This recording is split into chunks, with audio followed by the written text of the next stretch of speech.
Can cozy automation actually work? Little Rocket Lab mixes the chill of a life sim with the logic of a factory builder, but does it lift off or fizzle out? So what exactly is Little Rocket Lab?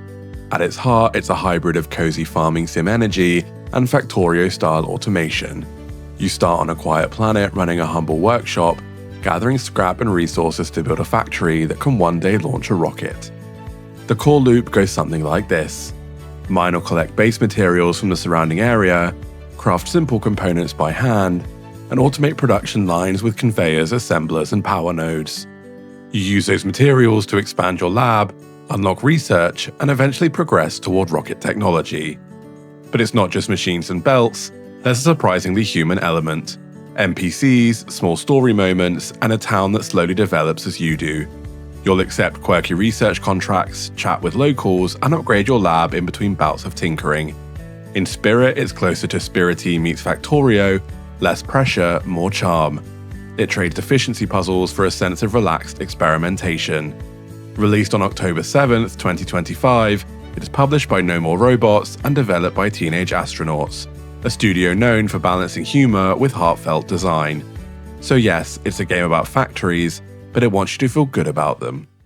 Let's talk about feel, because that's where Little Rocket Lab really defines itself. The first thing that struck me was how unhurried it is. There's no ticking timer, no enemy raids, no resource drain hanging over your head. You lay out your conveyors at your own pace, place machines wherever they look tidy, and the game just lets you breathe. The tactile feedback is surprisingly cozy, the soft clink of metal, the hum of powered machines, the tiny poof when a finished part drops onto the belt. It all builds that quiet satisfaction loop that cozy game fans love. The early hours are focused on exploration and discovery. You're not optimizing yet, you're learning how resources flow, how electricity links, and how the world around you responds. And this relaxed approach means every small win, like getting your first automatic circuit board or research terminal running, feels genuinely exciting. That said, it's not without friction. The grid-based placement can feel fussy when belts snap in the wrong direction. The inventory UI takes a few sessions to read comfortably, especially on smaller monitors. And there's a learning curve to power routing that isn't fully explained. But once you push through that first hour of tinkering, the systems click into place. Suddenly your once manual process becomes self-sustaining, and that aha moment is wonderful. It's less about optimization and more about expression. How you want your lab to look and function. If that idea excites you, this game will absolutely land. Let's give credit where credit is due, because Little Rocket Lab does several things brilliantly. The first, atmosphere. Pixel art with soft parallax layers, rich color palettes that shift from daylight warmth to cool nighttime hues. The soundtrack leans lo-fi electronic, steady beats with ambient hums, perfect for podcast mode play. 2. Approachability. Unlike most factory sims that bury you in math and ratios, this one invites beginners in. Tutorial pop-ups are short and friendly, tooltips stay visible until dismissed, and crafting recipes are clear. 3rd, personality. Each NPC has a distinct quirk, scientists debating rocket fuel flavors, robots with existential crisis. It's all charming. Their dialogue breaks up the mechanical grind and adds a layer of whimsy. 4th, the progression curve. Instead of drowning you in complexity, Little Rocket Lab layers systems slowly. Manual crafting, conveyors, automated assemblers, power grids, research labs, rocket tech. It always gives you just enough to chew on without becoming overwhelming. And lastly, the cozy factory balance, perhaps the biggest win.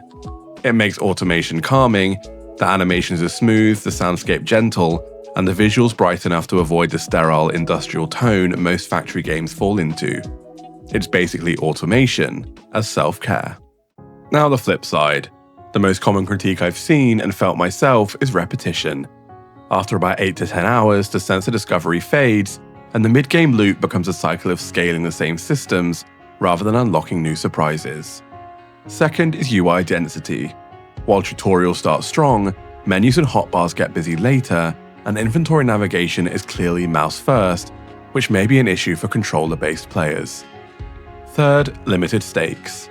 For some, that's the appeal, it's cozy, but for others, the lack of challenge or failure conditions mean progress can feel flat. There's no pressing goal beyond self-motivation towards the rocket project. And lastly, variety. Early biomes look gorgeous, but environmental changes are mostly cosmetic. You'll be recycling similar materials long before you unlock the later game tech tiers. None of these are deal breakers, but they do define how long the game might hold you. If you love the journey, you'll linger happily. If you need constant novelty, you might drift away after your rocket launches. So who should actually play this? If you love My Time at Sandrock, Autonauts, Satisfactory, or even Spiritfarer, you'll likely click with Little Rocket Lab. It's for players who enjoy building routines, organizing systems, and watching gentle progress unfold. It's a perfect fit for fans of cozy automation or idle tinker gameplay, creators who like sandbox freedom but still want light story structure, and players who unwind with podcast mode games. But it's not for optimization purists chasing factory efficiency records, those craving narrative depth like Stardew Valley, or players easily bored by repetition. Essentially, if you find satisfaction in tidying digital spaces and fine-tuning little loops, this will feel like home. On Steam, Little Rocket Lab retails around £11.99 at launch, squarely in the mid-tier indie bracket. For that price, you're getting roughly 15 to 25 hours of relaxed automation before you'll likely exhaust most research tiers. Value feels fair. It's a polished, wholesome experience without microtransactions or early access caveats. Updates are already planned, and developers have teased new modules and post-launch community features. Replayability depends on personality. If you're a tinkerer who loves improving efficiency or designing pretty layouts, you'll find reasons to restart. If you chase story or goals, one completed rocket may be enough. The fact that it's launching on Game Pass is a bonus for anyone curious but cautious. Though this review focuses on the Steam version, parity seems strong.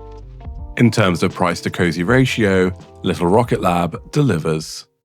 So after hours of conveyor chaos, resource refining, and rocket tinkering, what's the verdict? Little Rocket Lab is a gentle surprise. It's not revolutionizing the automation genre, but it's carving out something warmer and more human. It's worth it if you want a cozy, creative automation sandbox without pressure, you enjoy discovering efficient loops at your own pace, and you love games that feel like a puzzle box slowly unfolding.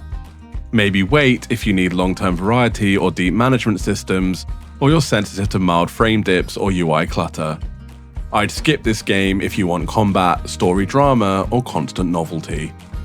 Personally, I think Little Rocket Lab is worth it for cozy sim fans, and a great middle-of-the-night game when you want to relax but still feel productive. It's automation therapy, part science project, part digital garden, and while it may not sustain hundreds of hours, the ones it gives are charming and satisfying.